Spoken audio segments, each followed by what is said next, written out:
राष्ट्रीय तायक्वांदो स्पर्धेत स्वरा साखळकरचा जलवा, 2 सुवर्णपदकांची कमाई. तायक्वांदो असोसिएशन ऑफ इंडियाच्या मार्गदर्शनाखाली गोवा तायक्वांदो असोसिएशनच्या सहकार्यानं तायक्वांदो अकॅडमी ऑफ वास्को आयोजित ही स्पर्धा Peddem sports complex indoor stadium Peddem Mapusa Goa इथं 12 ते 15 डिसेंबर 2024 या काळात मोठ्या दिमाखात पार पडली.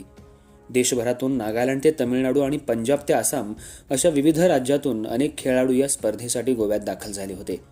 रत्नागिरीची सुवर्णकन्या आणि SRK तायक्वांदो संस्थेची खेळाडू स्वरा विकास साखळकर हिची कामगिरी उल्लेखनीय ठरली. जिल्हास्तरीय आणि राज्यस्तरीय स्पर्धेत आपला ठसा उमटवणाऱ्या स्वरा हिनं राष्ट्रीय स्पर्धेतही आपला दबदबा कायम ठेवला. सर्वप्रथम क्युरोगी प्रकारात आक्रमक खेळ करत विरोधी खेळाडूची धुळदाण उडवत तिनं सुवर्णपदकाची कमाई केली, तर पोमसे प्रकारात नागालँडच्या मुलीचा पराभव करत दुसरं सुवर्णपदक आपल्या नावावर केलं. या स्पर्धेसाठी स्वरा हिनं अथक मेहनत घेऊन रत्नागिरीचा झेंडा अटकेपार रोवला. आई साक्षी साखळकर तसंच अनेक राष्ट्रीय दर्जाचे खेळाडू घडवणारे आणि SRK तायक्वांदो क्लबचे मुख्य प्रशिक्षक शाहरुख सर यांचं स्वरा हिला मोलाचं मार्गदर्शन लाभलं. आजपर्यंत स्वरा हिनं जिल्हास्तरीय, राज्य आणि राष्ट्रीय स्पर्धेत एकूण 52 मेडल मिळवले आहेत. स्वरा ही दामले शाळेची विद्यार्थिनी असून इयत्ता 6वी मध्ये शिकतीये. तिनं मिळवलेल्या या यशाबद्दल सर्वच स्तरातून तिच्यावर अभिनंदनाचा वर्षाव होतोय.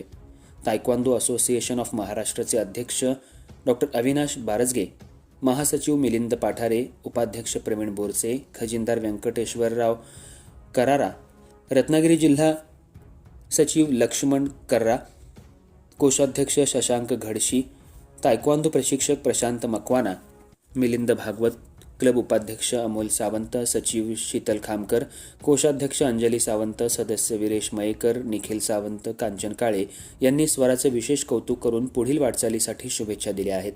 स्वरानं मिळवलेल्या या यशामुळं आईबाबांसोबतच रत्नागिरीचं नावही तिनं मोठं केलं आहे. अर्थराज्य न्यूज मराठीसाठी मिरज प्रतिनिधी इरफान बारगीर.